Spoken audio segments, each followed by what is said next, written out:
I bow to all the seekers of truth.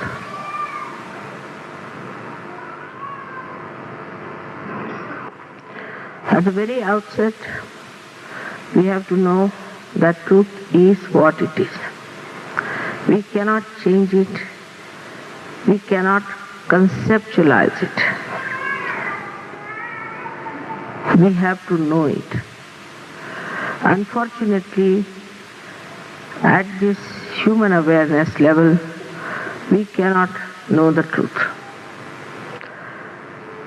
We have to become the spirit.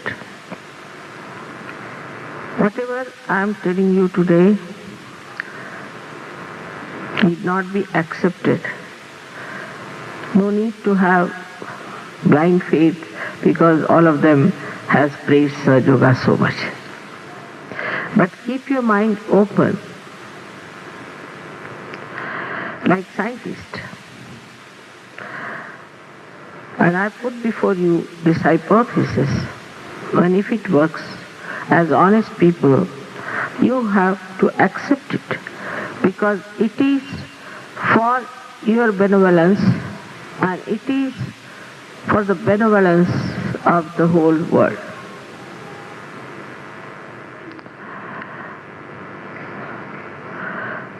I am so very joyous to see these flowers from all the countries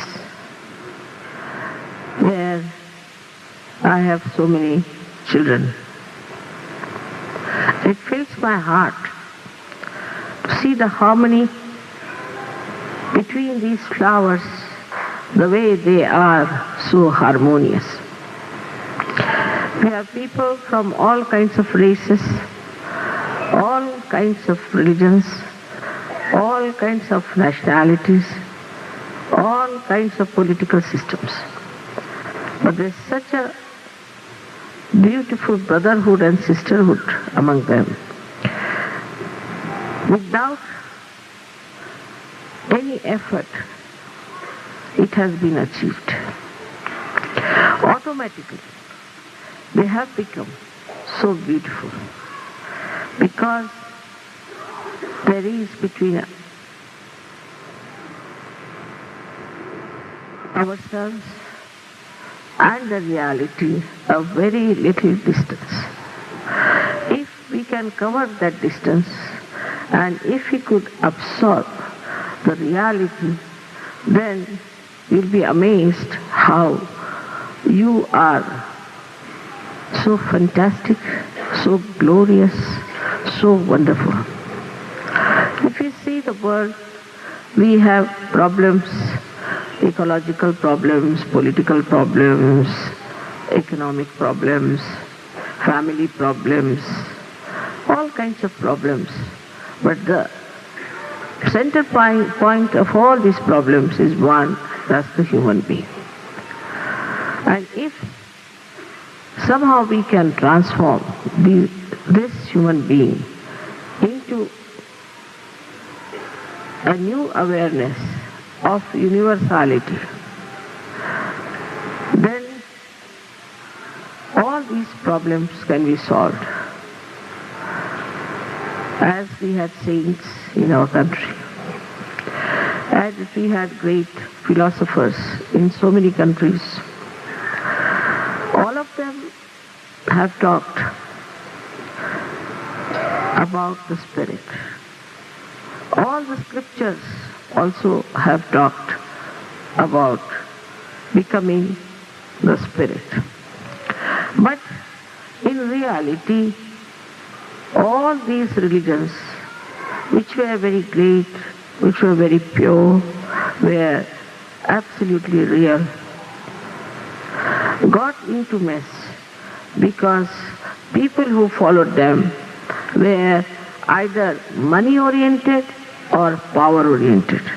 They were never spirit-oriented. They never bothered as to how to achieve this ascent. Take the example of Buddha, Mahavira. Both of them did not even want to talk of God Almighty. Because they thought if you start talking about God Almighty, people just start thinking they belong to this religion, that religion. So let us talk about something which is formless, that is the spirit, and they insisted that you should have your self-realization. Without self-realization, they did not want to talk about anything. Same with Muhammad Sahib, Nanak Sahib, they all talked about the formless divinity. Reason being the same. But whether you talk of the form or the formless, it is a talk. Like if you talk about the flowers, you don't get the honey.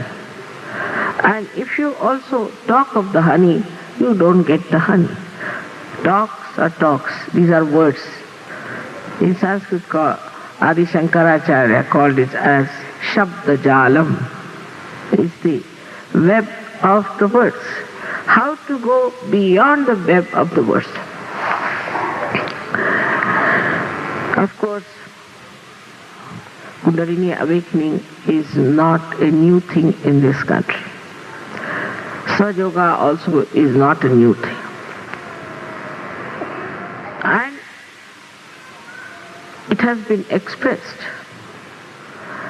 in all the scriptures that unless and until you become the spirit, unless and until you are reborn, you cannot know the religion. That doesn't mean you know it by your mental efforts. Mentally everybody knows what is their religion is or what is their philosophy is. Everybody knows mentally. But as you see, recently I was shocked to hear that so many people, Armenians, killed Azerbaijans because they are Muslims. But before going to kill them, they used to read the Bible. How can it be? Just imagine Christians doing that. If you read also about Islam, it's one of the best religions, it's so beautiful, so good. But nobody has understood what Muhammad Sahib has said, that you have to know it. Now the know word comes from the word gna, as in Sanskrit means to know, gna. Early Christians were called as Gnostics because they knew. Knew means to know on your central nervous system. Not to know mentally, but to know on your central nervous system. That's why as soon as this Paul took over, Christ's disciples ran away. And when Thomas came to India, he hid all the knowledge about reality in a jar in Egypt. And then he came down. Why? Because he would have been persecuted by people who were interested in organizing religion, in making money out of it. As a result of all this nonsense, people said, better not talk of religion. If you talk of religion, that means there is a quarrel, there's a fight, I belong to this religion, you belong to that religion, so let us fight. As if religion means you have to fight. Killing people, murdering people, how can it be a religious act? Impossible. But it has become. Because human beings are like that. They can make a mess of everything if you allow them. And if they have made a mess of this, I am not surprised the way they have been killing people, they have been making money, they have been smuggling things, all sorts of things which thugs and dacoits won't do, they are doing in the name of God. But that doesn't mean there is no divinity, there is no reality. Now this was a big problem. Some people who got realization, very few, at the time of Rama. Sri Rama's father-in-law was Janaka, and he gave realization to one person, Nachiketa. So it was a very slow process, and the tradition in this country was to give realization only to one person. one master had one person to give realization to him among the Nathpanthis in the area of Maharashtra. But then, in the 12th century, Ganeshwara requested his guru that at least allow me to write about it. So in his book he wrote, the 6th chapter of Ganeshwari, he wrote about Kundalini. But the people who were in charge of the religion said, no, don't read this 6th chapter. This is not allowed, Nishiddha. That's how people did not read that, nor did they try to understand, because that was the only thing written in a local language. Of course, this is written in about, I think, 14,000 years back by Markandeya in Sanskrit. What a very difficult Sanskrit language. Then also Shankaracharya at the 6th century. But this was brought to the public by Ganeshwara, but that also was denied. In the villages of Maharashtra, they all sing Namadeva's poem saying that, "Oh mother, give me the yoga, give me the connection with the divine power." They are all singing. From ages they have been singing, not knowing what they are singing about. Then the development came through Guru Nanak Sahib, Kabir Das, Ramdas Swami, Tukaram, all these great saints in this country talked, especially Kabir Das and also Nanak Sahib. Very clearly they talked about Kundalini, very, very clearly. But still people misunderstood because there was no way to know it. So, in these modern times, only thing, if I have really done anything, if it is worth it, that I thought that whatever is a discovery for one person has to be for the masses, that people should know about it. Only one person knowing on the central nervous system cannot be accepted. He cannot be accepted. That's why they were crucified, poisoned. When they died, of course, then they built temples, they built big mosques, they built this, that. But till they lived, nobody accepted.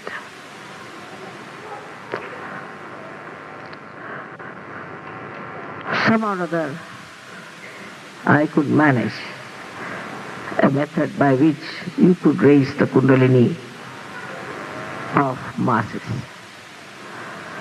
So when the Kundalini rises, what she does, she connects you to this all-pervading power.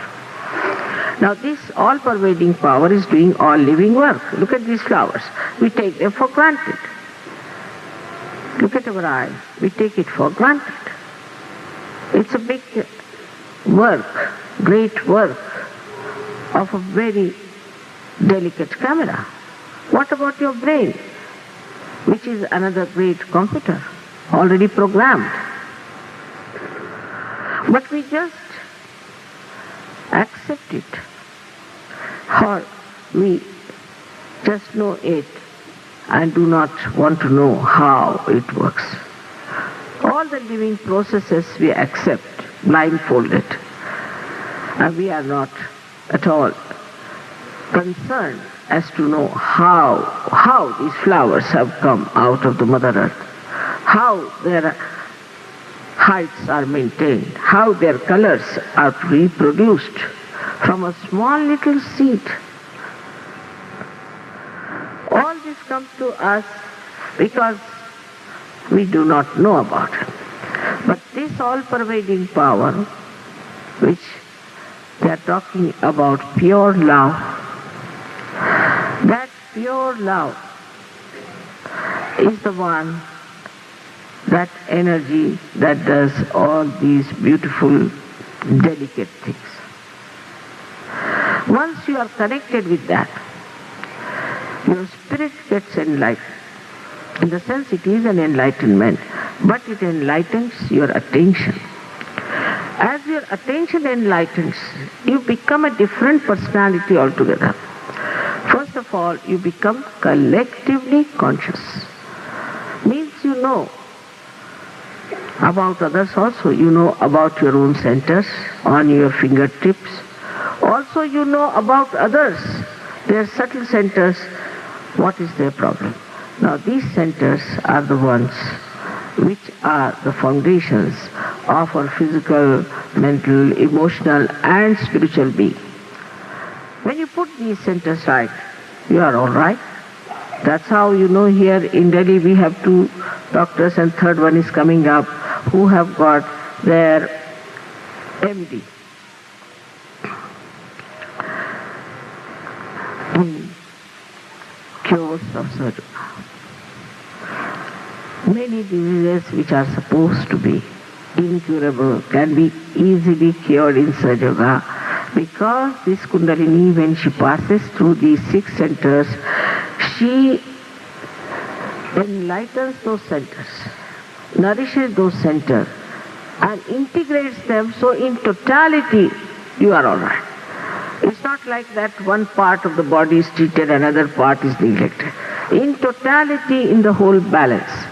And she puts you in the central path of balance. Of course, with this light, you become definitely a very wise person. Because your mind, you can empty it any time, which we call as thoughtless awareness. At that time, you become absolutely peaceful. After little working out this connection, when it is established well, then you become a person which we call as full of doubtless awareness. Means you become so powerful, you can give realization to others, you can cure people, you can talk about Sahaja Yoga as your own knowledge.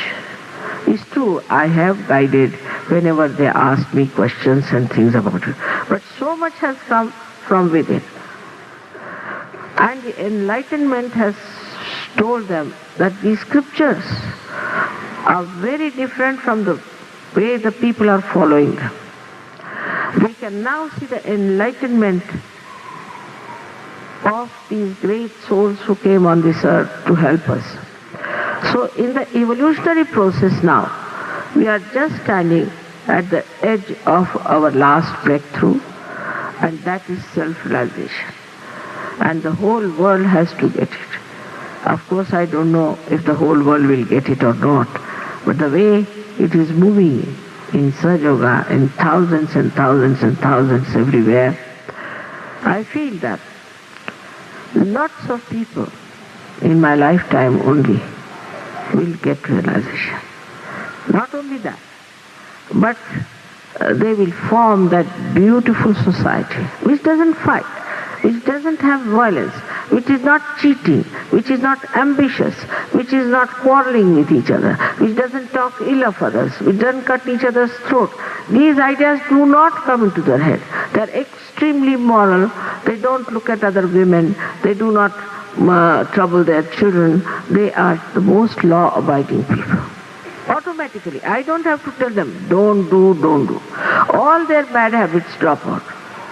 I've seen one boy who came to me, who was a drug addict. He couldn't see me even. He was, you can say, half coma condition. Next morning he gave up his drugs completely. Now for drug you will have this thing, that thing. I mean, people are appointing military to fight drug. No need. Just awaken them. In awakening, in that little light, you see yourself. What's wrong with you? And also you have the power to throw it away. So you throw it away in no time. I always give an example of a snake in your hand. If it is darkness, you might say that this is not a snake, but it is a rope. And if you are obstinate, you will accept that only. Anybody might tell you, but you won't listen. But if there's little light, you will see it's a snake and you throw it away. That's how it has worked. I must say in Delhi also, I must give my full appreciation and congratulations to the doctors. Here there are so many doctors who have done wonders, who have taken up Sahaja Yoga as a scientific system of the divine. And they have brought it down to the level of the medical science of the parasympathetic. I'm amazed the way they are working out. Even in Canada we have another doctor who has worked it out, how the Dead Souls Act and all that is so beautifully. There are some scientists who have worked out the carbon and how the carbon is on Muladhara and how it works. It's really remarkable how these scientists have taken it up seriously and are trying to work it out. Everywhere they are working. I'm amazed at people. There are some Muslims who are now trying to write Quran enlightened. Somebody has written already Gita enlightened. All these efforts are done for no payment at all. Of course, I don't take any money, it's all right, because after all, for a living work, how much money do we pay to the Mother Earth? Nothing. So you can't pay for it. But all of them also, they don't take any money, they are working very hard, they are going all over the world to help us. We have another great doctor who has worked very hard in Russia. He is a gentleman from Australia, but parents are Russians, so he went there. When I went to Russia, I was surprised how Germans rushed there to help me. And I said, how are you all here? They said, Mother, don't you think it's our duty? What our forefathers have done, we have to rectify. Such love, such attention. You can't believe these are Germans that are so beautiful, so delicately they handled all the people. It's something so beautiful within yourself. It's so magnanimous, righteous, it's so moral. All that starts manifesting. That is how humanity has to emancipate. All this credit they are giving to me, but I would say also credit to them, because they are very honest and intelligent people. They could see the point very clearly. In these modern days when people just talk of science and of technology, to accept the divine technology is a very difficult thing. But when they see the results, they are honest to accept it and to understand it. That is how we are going to work out the problems of this world. Especially the political problems. Thank God to Mr. Gorbachev that it is now subsided quite a lot. But now we have another problem of fundamentalism. And Sahaja Yoga is the only way we can solve it. Because we believe in all the religions, in all the saints, all the prophets, and all the incarnations, and all the essences of it. And we worship all of them. So how can we fight? There cannot be fundamentalism. This is the solution today for all the people who believe in one religion, the rest of them are all wrong. This is how the second problem, which is facing us now, can be easily solved through Sahaja Yoga. I'm very happy, I'm very thankful to all of those who have sent me all these beautiful flowers, reminding me of their love for me. Every airport I leave, I feel my heart is wrenched with all the people who are there, and I start thinking now, when will I meet them again? And when I go to another airport, I see all of them there standing and singing. I said, all right, I have to be here also. It's such a satisfying thing. I never feel actually my age or anything lower. It is so satisfying. It is such an energy giving thing. So energy giving to see that so many people are enjoying their life, their children, their family life, their social life. We have to create this new world, a beautiful world. We are not going to allow this world to be destroyed by the stupidity of few people. But wisdom has to come to all of us. On this day, I was born, and actually I did not know that I will achieve anything in my lifetime.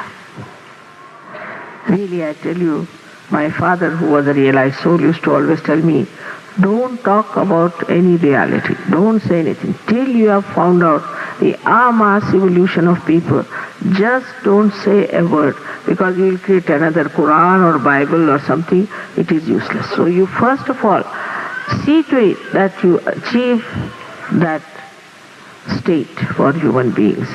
And I'm so happy that it is spreading so fast. Not because of me, it is because of all of them, that once they get the light, they enlighten other people. So also, I thank you all very much for this celebration, and in my heart I also celebrate the way you people have come up. You have achieved so much. For your achievements, I congratulate you all. Thank you very much.